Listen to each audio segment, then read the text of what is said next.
Ogni giorno migliaia di notizie ci raccontano i fatti che accadono in Italia e ogni giorno c'è una voce fuori dal coro. Quotidiano di Sicilia, il quotidiano d'Italia. L'informazione che ribalta i luoghi comuni, una vera visione dei fatti. L'Italia vista da sud. Ogni siciliano che vive in Italia e nel mondo è una risorsa, è protagonista della crescita della nostra nazione. Dai forza alla crescita della nostra isola, abbonandoti al QDS digitale più archivio a soli 99 euro anno. Quotidiano di Sicilia, il quotidiano d'Italia, una scelta di valore. Per la tua pubblicità su TVA, chiama il numero 337 96 55 60.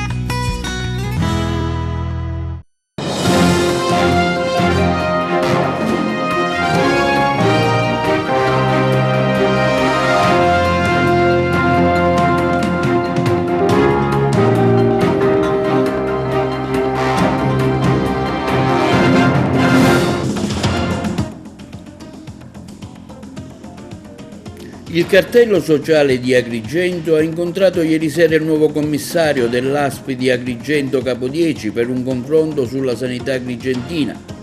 Stamani in piazza Cavour, gazebo dell'ASP in occasione della giornata mondiale del rene, effettuati screening gratuiti. Trasmesso al Ministero delle Infrastrutture il progetto tecnico del futuro aeroporto di Agrigento. La Regione dichiara lo stato di crisi idrico per il settore potabile in 6 province siciliane, tra cui anche quella di Agrigento. Il 16 marzo ad Agrigento si terrà il congresso provinciale di Italia Viva. Aderisce l'ex assessore comunale Roberta Lala.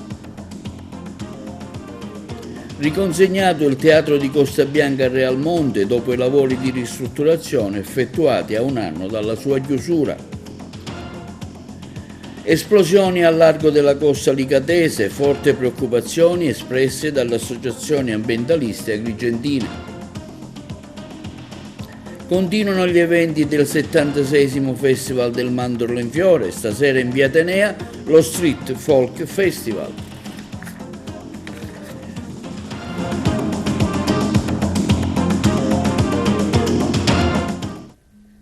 Buongiorno, benvenuti con l'appuntamento odierno del nostro telegiornale di TVA Notizie. Si è svolto ieri sera presso il Salone della Chiesa del Sacro Cuore di Gesù un incontro con la consegna di un documento della Chiesa agrigentina sulla sanità pubblica. Presente per l'occasione il nuovo commissario straordinario dell'ASP Giuseppe Capodieci, Alfonso Buscemi, segretario provinciale della CGIL, Gero Acquisto della UIL e Don Mario Sorce. Ha moderato il giornalista Salvatore Pezzino. Noi abbiamo seguito l'evento. Don Mario, allora com'è andato questo incontro sulla sanità con il commissario di Agrigento? Abbiamo visto che nel corso del dibattito sono state portate avanti diverse istanze, diverse carenze anche da parte di chi ha partecipato. L'incontro è andato benissimo, il commissario si è dimostrato non solo disponibile ma anche si è messo all'opera per cercare di migliorare il migliorabile.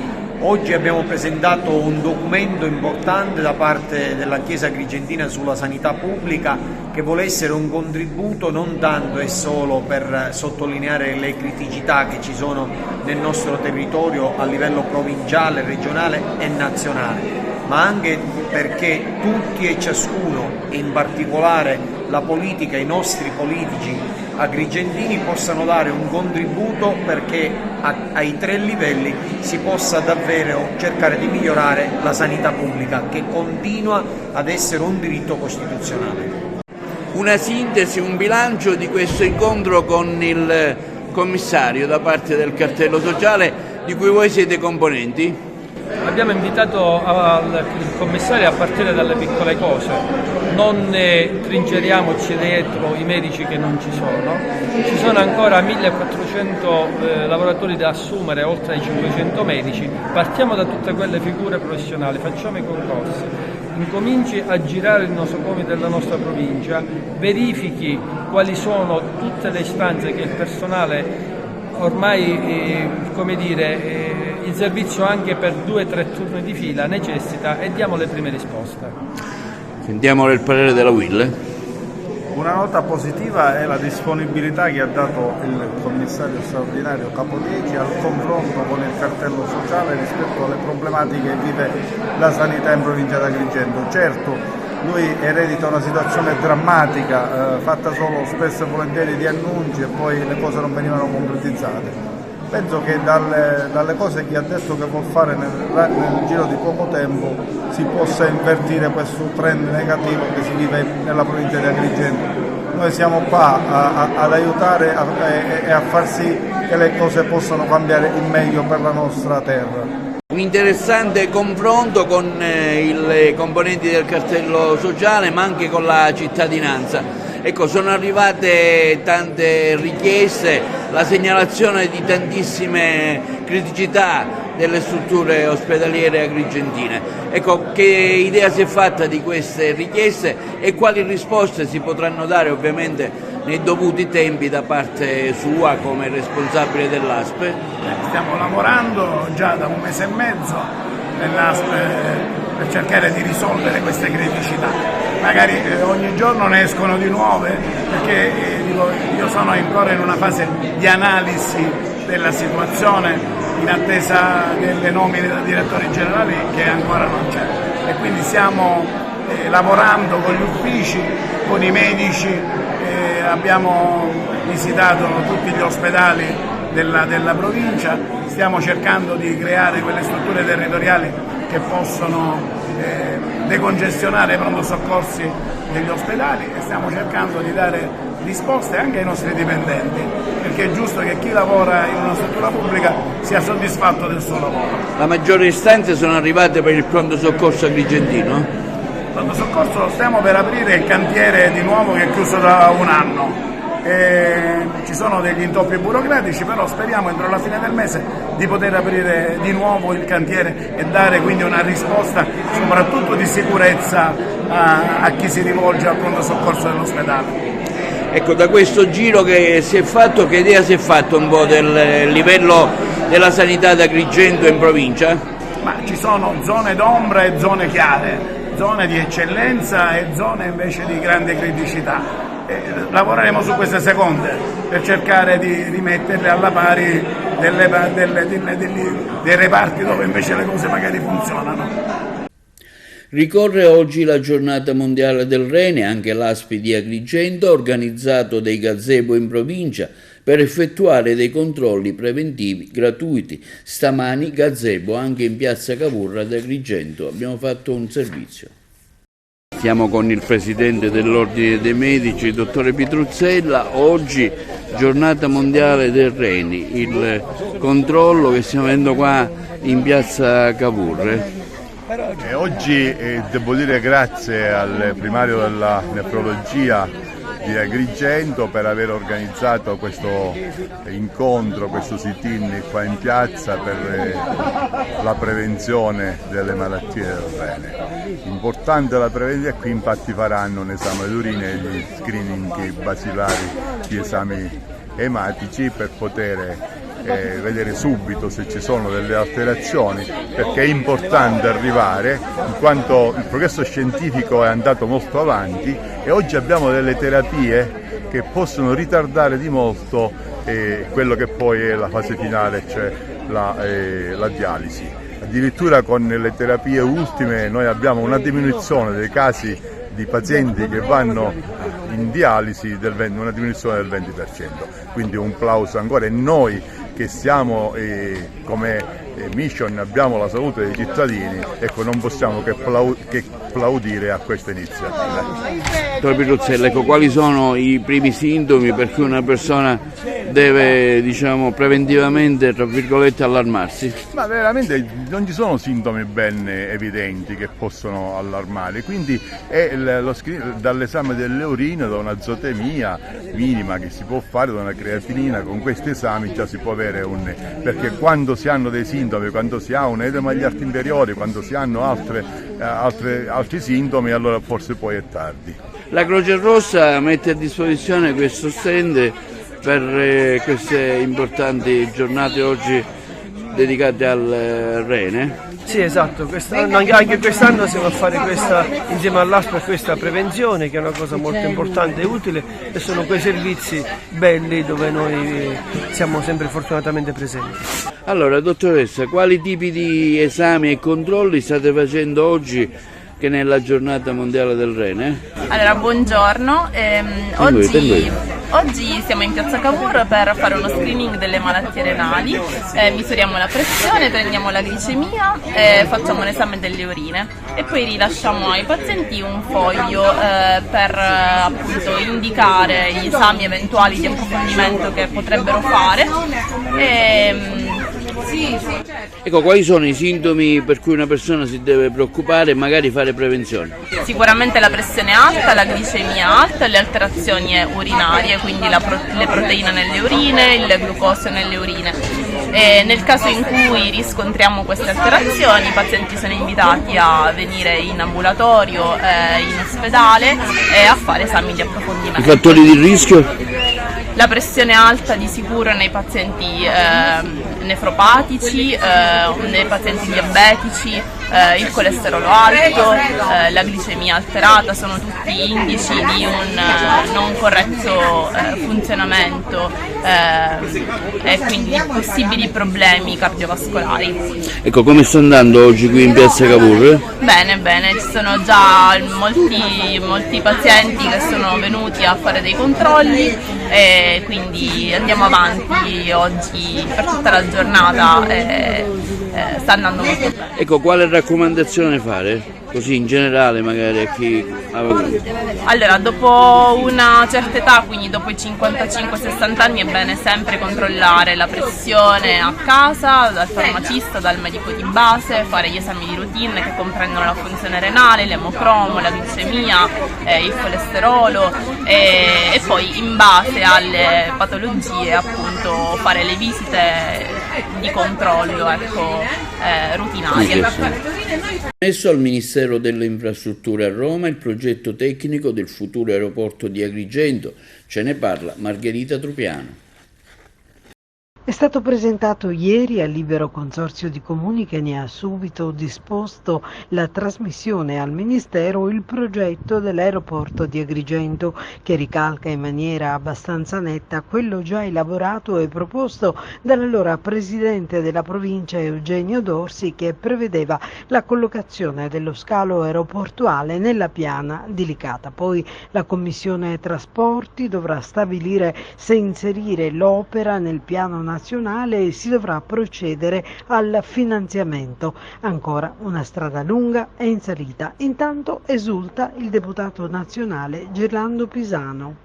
Quello che vedete è la nota di trasmissione che questa mattina la provincia regionale di Agrigento ha inviato al Ministero delle Infrastrutture e naturalmente ha inviato questa nota di trasmissione anche all'assessorato alle infrastrutture regionale, dove nel primo pomeriggio io mi recherò per completare l'iter che prevedeva l'articolo 8 bis dei fondi di coesione, della legge Sud dei fondi di coesione. Cosa significa? Significa che veramente noi nei 120 giorni siamo riusciti a completare l'iter per la realizzazione e la creazione di un futuro aeroporto, un hub aeroportuale nella provincia di Agrigento. È una grande vittoria della politica, è una grande vittoria della nostra provincia e devo ringraziare sia il commissario Bologna, l'ingegnere Di Carlo e l'ingegnere Napoli per il grande lavoro che è stato fatto, ma devo ringraziare tutti quelli che ci hanno lavorato, dalla politica ai tecnici che si sono messi a disposizione. Da oggi veramente possiamo cominciare a parlare di aeroporto della Valle dei Templi. Siccità, la Regione dichiara lo stato di crisi per il settore potabile in 6 province, tra cui quella di Agrigento. Santoro, nominato commissario il servizio. La Giunta regionale, su proposta del Presidente della Regione Renato Schifani, ha approvato lo stato di crisi e di emergenza nel settore idrico potabile fino al prossimo 31 dicembre per le province di Agrigento, Caltanissetta, Enna, Messina, Palermo e Trapani. Contestualmente ha nominato il segretario generale dell'autorità di bacino del distretto idrografico della Sicilia, Leonardo Santoro, commissario delegato con l'incarico di individuare e attuare le misure necessarie per superare la fase più critica. Il provvedimento previsto dalla legge regionale 13 del 2020 si inserisce nel contesto delle condizioni di siccità persistente che ha ridotto la disponibilità di acqua negli invasi siciliani. Il 2023 è stato il quarto anno consecutivo con precipitazioni al di sotto della media storica di lungo periodo e anche i primi mesi di quest'anno, caratterizzati da temperature più alte e scarsità di pioggia, hanno confermato finora la tendenza. Non a caso lo scorso febbraio il governo regionale aveva dichiarato lo stato di crisi idrica sia per il settore irriguo sia per la zootecnia. Il neocommissario dovrà, tra le altre cose, portare avanti una serie di iniziative urgenti, tra cui le azioni finalizzate al risparmio idrico potabile, come la riduzione dei prelievi, l'elaborazione di programmi di riduzione dei consumi, con riferimento alla promozione dell'efficienza di usi esterni, alla verifica degli usi con attuazione di strategie di risparmio nell'attuazione di pratiche tecnologiche e programmi di ammodernamento atti a ridurre i consumi delle apparecchiature delle utenze e alle campagne di sensibilizzazione al risparmio idrico.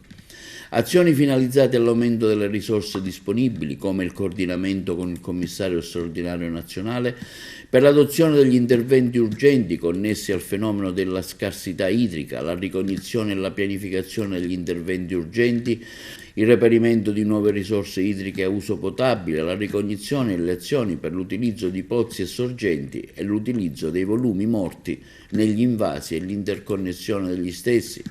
Quindi azioni in deroga a norme regionali finalizzate all'aumento delle risorse idriche potabili disponibili, come la ricognizione delle attuali limitazioni all'approvvigionamento e la proposta di ordinanze in deroga a norme regionali. L'ex assessore comunale di Agrigento, Roberta Lala, ha aderito a Italia Viva di Renzi. Il 16 marzo prossimo si terrà un incontro aperto agli iscritti e ai simpatizzanti presso l'Hotel Acrabello per avviare il congresso cittadino. Saranno presenti per l'occasione l'onorevole Davide Faraone e l'ex ministro Teresa Bellanova. La intervista a Roberta Lala fatta da Margherita Trupiano. Roberta Lala da poco ha aderito ad Italia Viva, intanto perché questa scelta? Dopo più di un anno di riflessione credo che Italia Viva sia quel partito di centro moderato nel quale io mi ritrovo. Ho vissuto l'esperienza di andare alla Leopolda, è stata un'esperienza molto interessante, si svolgeva attraverso dei convegni ma anche dei tavoli tecnici dove appunto i politici di Italia Viva incontravano i cittadini e venivano anche fatte delle domande su diverse tematiche: sanità, cultura, famiglia, giustizia, e da là possono nascere anche dei progetti attraverso l'ascolto, dei progetti di legge. Che realtà si confronta alla Leopolda, per esempio, rispetto a quella che è la Sicilia? Diciamo che c'è molto più ascolto verso i cittadini, quello che vorrà fare Italia Viva, la segreteria di Italia Viva ad Agrigento, quindi avere le porte aperte e ascoltare quelle che sono le esigenze dei cittadini. Le esigenze sono tante, sappiamo che il nostro territorio ha diverse difficoltà.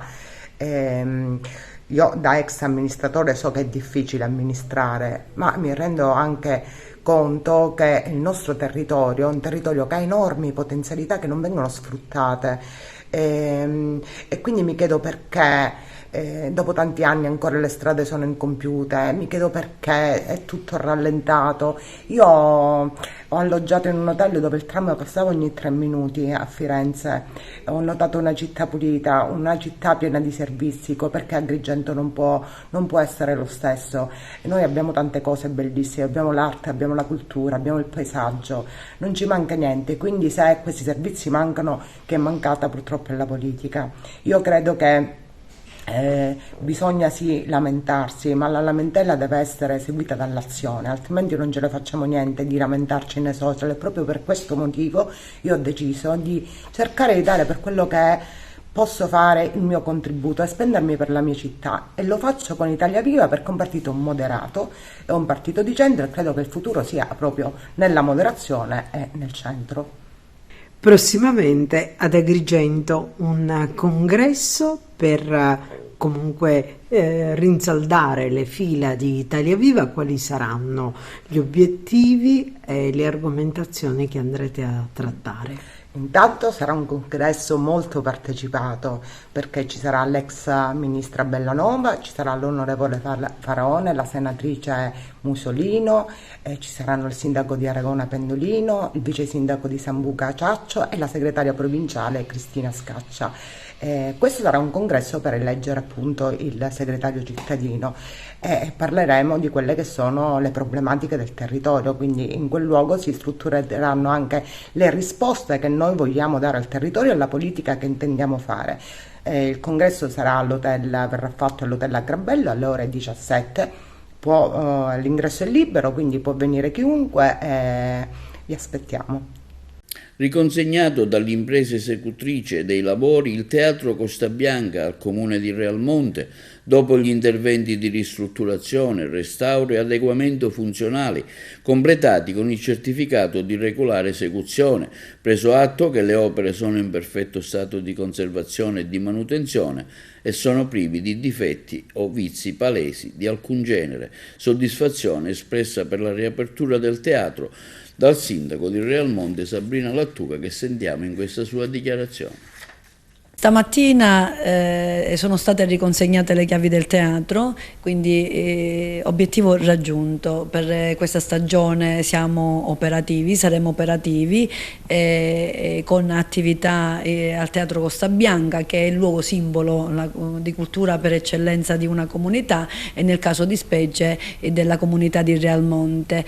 Ma io mi permetto di dire anche che dal punto di vista provinciale il Teatro Costa Bianca e la sua storia è uno dei migliori teatri dove, diciamo, nel corso degli anni si sono susseguite attività veramente importanti, di grande pregio, e continueremo quindi su questa scia. Partirà nei prossimi giorni la richiesta di convocazione di pubblico spettacolo di commissione provinciale, siamo operativi, noi ci siamo, si va avanti in quella direzione che è sempre più, come diciamo sempre, della bellezza e delle cose, degli obiettivi raggiunti. Lo scorso mese di febbraio, durante una notte nel mare a largo della costa licatese, è stato notato un grosso bagliore causato da un incendio, cosa che ha destato forte preoccupazione per le associazioni ambientaliste agrigentine e il servizio. Lo scorso mese di febbraio, durante una notte nel mare al largo della costa licatese, è stato notato un grosso bagliore causato da un incendio. A quel punto le associazioni Mare Amico, Mare Vivo, Centro Consumatori, Lega Ambiente e WWF Sicilia Area Mediterranea hanno chiesto alle autorità competenti chiarimenti sulla natura di queste imponenti fiammate in mare, anche perché eravamo a conoscenza che quel tratto di mare era interessato dalle prospezioni per la ricerca ed emunzione di idrocarburi nell'ambito del progetto offshore Ribleo, Campi Gas Argo e Cassiopea, dove stava operando la nave Saipem 10.000. Le preoccupazioni manifestate dall'associazione ambientalista riguardavano innanzitutto la salute degli operatori a bordo delle unità navali impegnati in queste attività, ma anche per gli eventuali danni all'ecosistema marino e soprattutto i rischi per la popolazione che vive lungo una costa fortemente antropizzata come quella prospiciente il tratto di mare interessato da queste operazioni di ricerca ed estrazione di idrocarburi. La risposta che ci è arrivata dalla Capitaneria di Porto Empedocle, scritto nel comunicato stampa, è stato inquietante. Si tratta di esplosioni di sacche di metano che loro definiscono emissioni controllate. Povero mare e poveri pesci di fondo, cernie, dentici e gallinelle che finiranno arrosto nel loro stesso habitat. Queste le preoccupazioni manifestate dalle associazioni ambientaliste in un loro comunicato stampa. Carmelina Mandracchia, già delegata del CIG, dell'ente di previdenza assistenza per gli infermieri EMPAPI per il quadriennio 24-28, chiede la sua riconferma nella lista Cambia Verso. L'abbiamo intervistata.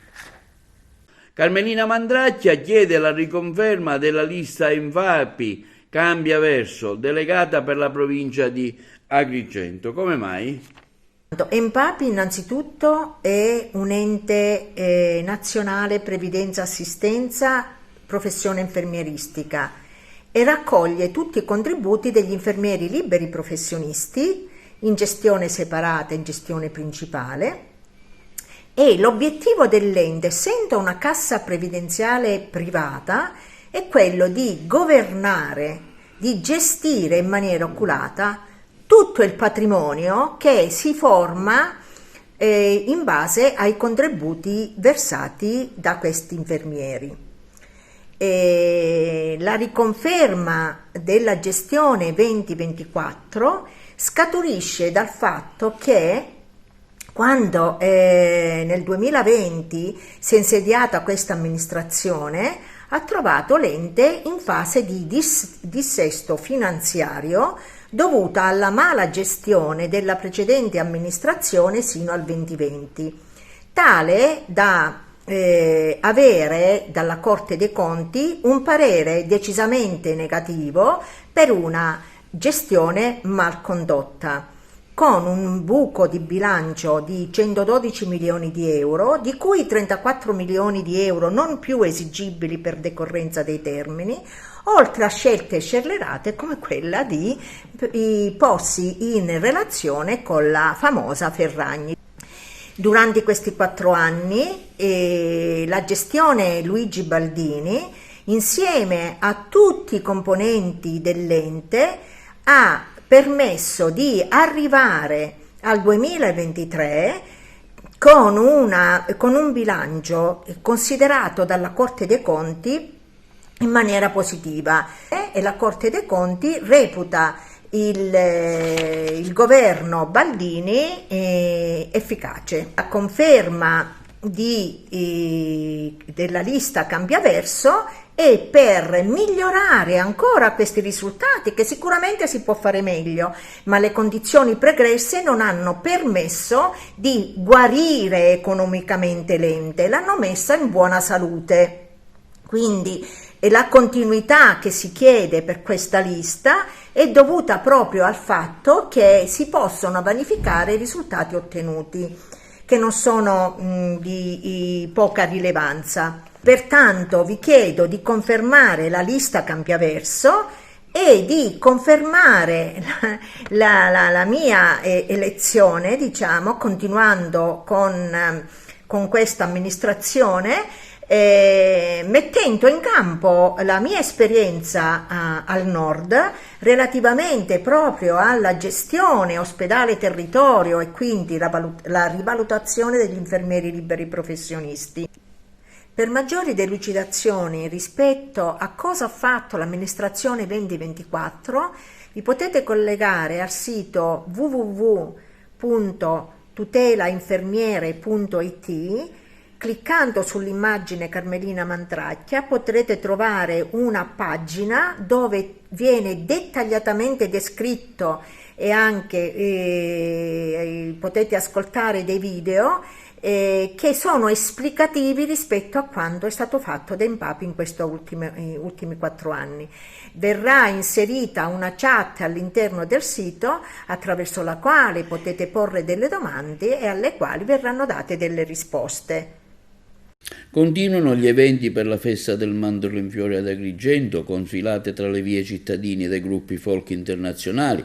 Questa sera al Palacongressi il galà del 21° Festival del Bambini del Mondo, premio Claudio Crescenzo, ideatore dell'evento, quindi in via Atenea, festa in città con lo Street Folk Festival, con le orchestrine dei gruppi che saranno presenti nei locali intorno alle ore 22, poi nel salotto di Agrigento, divertimento con le musiche di Giannino. Vi proponiamo una breve sintesi della sfilata dei gruppi di oggi in via Atenea.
Linea alla regia per la pubblicità.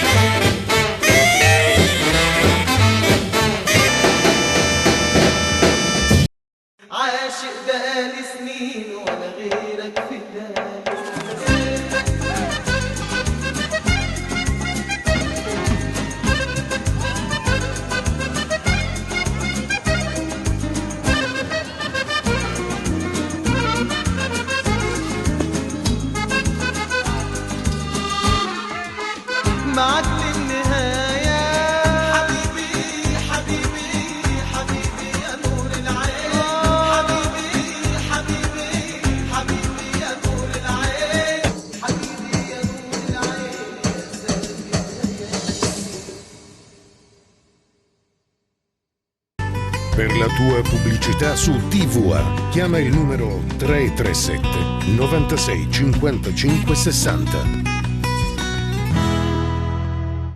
Mazzette e Rolex per gli appalti contro il dissesto idrogeologico. 3. Le misure cautelari a Messina effettuate dalla Guardia di Finanza. Il Comando Provinciale della Guardia di Finanza di Messina ha dato esecuzione ad un'ordinanza di custodia cautelare nei confronti di 3 soggetti, 2 dei quali destinatari della misura degli arresti domiciliari, il terzo della misura interdittiva della capacità di contrarre con la pubblica amministrazione. Indagati a vario titolo per una serie di fatti corruttivi concernenti l'aggiudicazione e l'esecuzione di appalti promossi dal commissario di governo contro il dissesto idrogeologico per la regione Sicilia. L'indagine scaturiva dal controllo disposto dal prefetto di Messina eseguito dal gruppo Interforze ai sensi dell'articolo 93 testo unico antimafia del 2011, strumento di prevenzione delle infiltrazioni della criminalità organizzata di tipo mafioso negli appalti pubblici presso il cantiere dei lavori di riqualificazione ambientale e risanamento igienico dell'ambito del torrente Catarratti-Pisconte, opere varie nel comune di Messina. In tale contesto veniva in evidenza il ruolo di un soggetto gestore e rappresentante di fatto dell'impresa esecutrice cui risultava affidato il cantiere, soggetto che, da ulteriori accertamenti, risultava essere già stato indagato per traffico di influenze illecite, aggravate dal metodo e dalla finalità mafiosi, nell'ambito di indagini coordinate dalla Direzione Distrettuale Antimafia di Catanzaro alcuni anni or sono. In dettaglio, gli accertamenti di polizia giudiziaria consentivano di disvelare l'esistenza di un rapporto privilegiato consolidatosi nel tempo tra il vertice della struttura commissariale e il rappresentante legale dell'impresa esecutrice dei lavori. Quest'ultimo, infatti, al fine di ottenere una più favorevole e celere gestione delle fasi esecutive dell'appalto, ovvero di garantirsi future commesse pubbliche, in accordo con il vertice della struttura commissariale, prometteva ed erogava utilità varie ai funzionari incaricati di sovrintendere all'opera, e segnatamente sia al direttore dei lavori che al funzionario incaricato di validare i lavori svolti. Concretamente le utilità consistevano nell'effettuazione di lavori edili presso abitazioni private risultanti nella disponibilità dei medesimi funzionari pubblici per importi complessivi quantificati in circa 80.000 euro, nonché nel caso del funzionario impiegato direttamente presso la struttura commissariale nel pagamento di tasse universitarie per un corso di laurea che il medesimo funzionario intendeva frequentare per un valore di oltre 7.000 euro. Si appurava altresì che lo stesso vertice della struttura commissariale, avendo preso parte ad una competizione elettorale, aveva ricevuto dall'imprenditore, per il tramite di un fidato intermediario, benefici economici sotto forma di finanziamenti illeciti della campagna elettorale per oltre 60.000 euro. Da qui la contestazione provvisoria mossa agli indagati anche del delitto di illecito finanziamenti ai partiti, di cui alla legge 195 del 1974, essendo emerso che i contributi venivano corrisposti senza che degli stessi vi fosse traccia nelle deliberazioni sociali e nei bilanci delle ditte private coinvolte. Queste condotte inoltre chiarivano la volontà dell'imprenditore di tentare di reperire le risorse utili alla conclusione degli accordi corruttivi, facendolo pesare direttamente e indebitamente sui costi dell'appalto pubblico di cui era affidatario.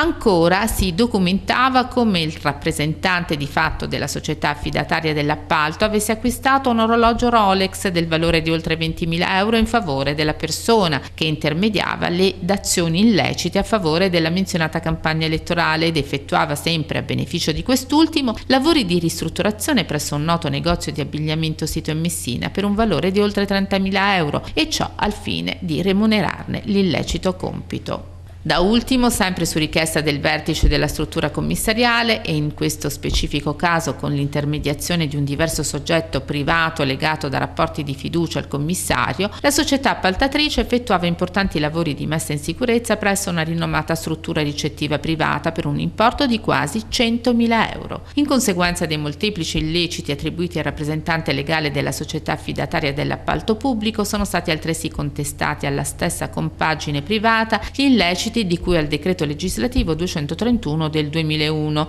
responsabilità amministrativa dell'impresa derivante dalla commissione di reati dei propri amministratori o dipendenti. Nel corso delle indagini, inoltre, una mirata attività di perquisizione delegata dalla Procura della Repubblica ha impedito la consumazione di 2 distinte fattispecie di truffa.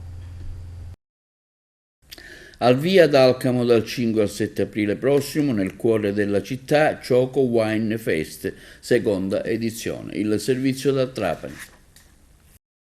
Siamo quasi pronti per iniziare, mancano gli ultimi dettagli, però già siamo sulla buona strada.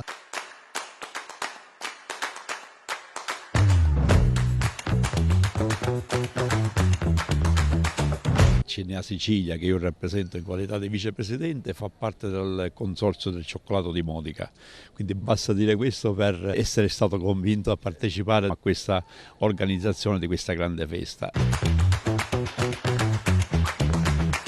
Perché l'abbiamo realizzata qui? Perché questo sarà uno dei cuori pulsanti dove la manifestazione verrà distribuita. Siamo nella centralissima Piazza Ciullo. Qui verranno allocati gli stand del cioccolato, ci saranno diversi espositori. Alle mie spalle il Choco Game Village per tutti i bambini con l'animazione.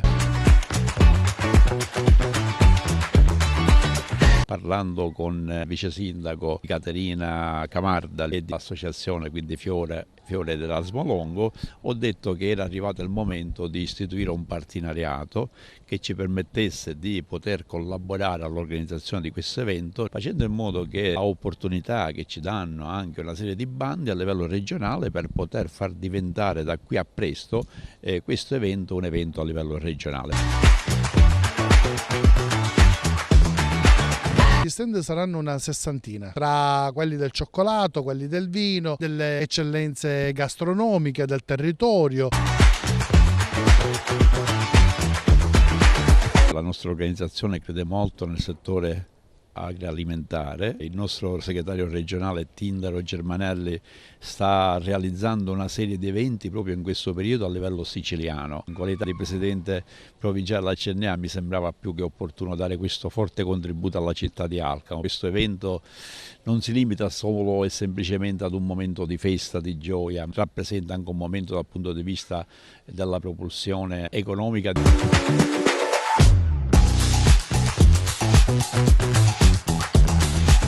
Cioccolato e vino è perché nasce dall'idea di congiungere le due città, perché sia a Modica che ad Alcamo abbiamo il Castello dei Conti di Modica e abbiamo unito le due eccellenze, il cioccolato di Modica e il vino di Alcamo, e quindi l'abbiamo chiamata Choco Wine. Mi aspetto che ci sia una partecipazione del pubblico, ma deve anche essere accompagnata da quella che è appunto la sensibilizzazione da parte delle imprese che noi stessi rappresentiamo, perché oggi tutto quello che si sta realizzando lo realizziamo con le risorse proprie che sono messe a disposizione appunto da questi enti, e quindi dobbiamo fare in modo che chiunque abbia la possibilità collabori per una buona riuscita, una forte riuscita. Se crediamo in questo progetto e vogliamo che ci sia un'etichetta nostra, della nostra città, che possa, diciamo, valorizzare il territorio anche nel tempo, dobbiamo sfruttare questa occasione e dire tutti quanti ci siamo.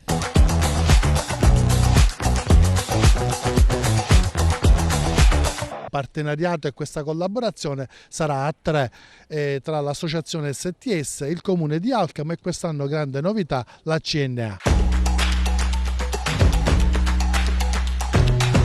Mi convinca a me, telespettatore, che sto guardando in questo istante questa intervista e magari ho quel pizzico di diffidenza, perché dovrei spostarmi e venire qui, perché? Restando che la città di Alcamo gode per sua fortuna di bellezze dal punto di vista artistico, dal punto di vista culturale. Ricordiamoci che tutti quanti amano il cioccolato, tutti quanti amano il vino e sarà una festa per tutti. Pensate un attimino che ci sarà la possibilità di vedere i maestri cioccolatai che nascono, i ragazzi, i bambini che si diletteranno a fare laboratorio di cioccolato.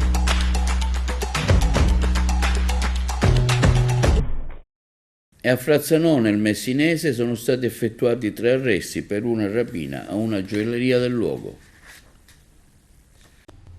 Sarebbero 2 giovani palermitani gli autori della rapina commessa nel gennaio dello scorso anno ai danni di una gioielleria di Frazzanò. Nelle scorse ore i carabinieri della compagnia di Sant'Agata di Militello hanno eseguito 3 misure cautelari, 2 in carcere ed 1 ai domiciliari in esecuzione di un'ordinanza emessa dal GIP del Tribunale di Patti. In carcere sono finiti 2 soggetti palermitani di 30 e 32 anni ritenuti presunti autori della rapina e accusati in concorso di rapina aggravata, sequestro di persona e lesioni personali. Ai domiciliari è stato ristretto un 22enne del luogo indagato per il solo reato in concorso di rapina aggravata. Si precisa che per gli indagati vale il principio di non colpevolezza fino ad eventuale sentenza definitiva di condanna. Il provvedimento cautelare scaturisce dall'attività investigativa svolta dai carabinieri della sezione operativa di Sant'Agata Militello e della stazione di Mirto, coordinata dalla Procura della Repubblica di Patti, diretta dal dottor Vittorio Angelo Cavallo. Avviata subito dopo una rapina perpetrata nel gennaio 2023 in danno di una gioielleria di Frazzanò. In quell'occasione i rapinatori con il volto travisato si sono introdotti nel negozio di preziosi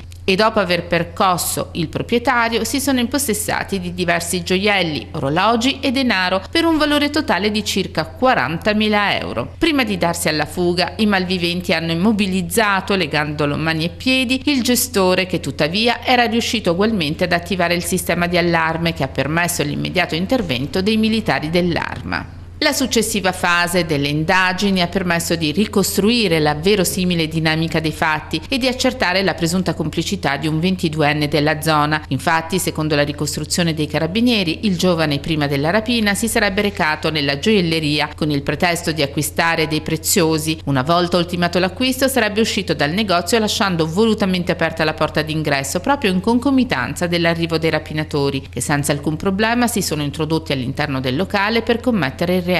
Il presunto complice, nel plausibile intento di depistare le prove relative al suo coinvolgimento una volta fuori, avrebbe effettuato una telefonata ai carabinieri senza peraltro proferire parola. I gravi indizi di colpevolezza emersi dall'attività investigativa dei militari dell'Arma, suggellati anche dagli accertamenti biologici condotti dai carabinieri del RIS di Messina, che hanno rilevato la presenza del DNA appartenente ai 2 arrestati palermitani sul materiale ripertato presso la gioielleria colpita dalla rapina, sono stati concordati dal GIP del Tribunale di Patti che ha emesso il provvedimento cautelare. Ultimate le formalità di rito, i 2 palermitani sono stati ristretti presso la casa circondariale Pagliarelli di Palermo, mentre il giovane 22enne del luogo è stato ristretto presso la sua abitazione in regime degli arresti domiciliari.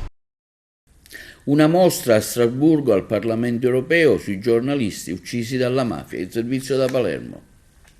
Noi portiamo le ferite, ma soprattutto portiamo la memoria, raccontiamo chi ha perso la vita, 8 uccisi dalla mafia, colleghi siciliani, una collega siciliana, Cutuli, uccisa inviata di guerra in Afghanistan. Portiamo sì le ferite, ma portiamo anche la storia di questi colleghi che dimostrano come fare il giornalista, semplicemente fare il giornalista, si può morire perché spesso si è soli, perché spesso si portano avanti delle idee e si portano avanti che cosa? Le notizie che noi dobbiamo dare, magari facendo una doppia conferma, cercando di trovare le fonti e cercando di fare un giornalismo con la schiena dritta. Questo vuole fare l'Ordine dei giornalisti, che è onorato di essere all'interno del Palazzo europeo per raccontare cos'è il giornalismo siciliano d'inchiesta e che prezzo ha pagato. Siamo contenti, lo porteremo anche in giro per le scuole in Italia e in Europa, perché la memoria non va spenta, anzi va alimentata. È fondamentale fare memoria e per me era fondamentale portare qui a Strasburgo, nel cuore delle istituzioni europee, il ricordo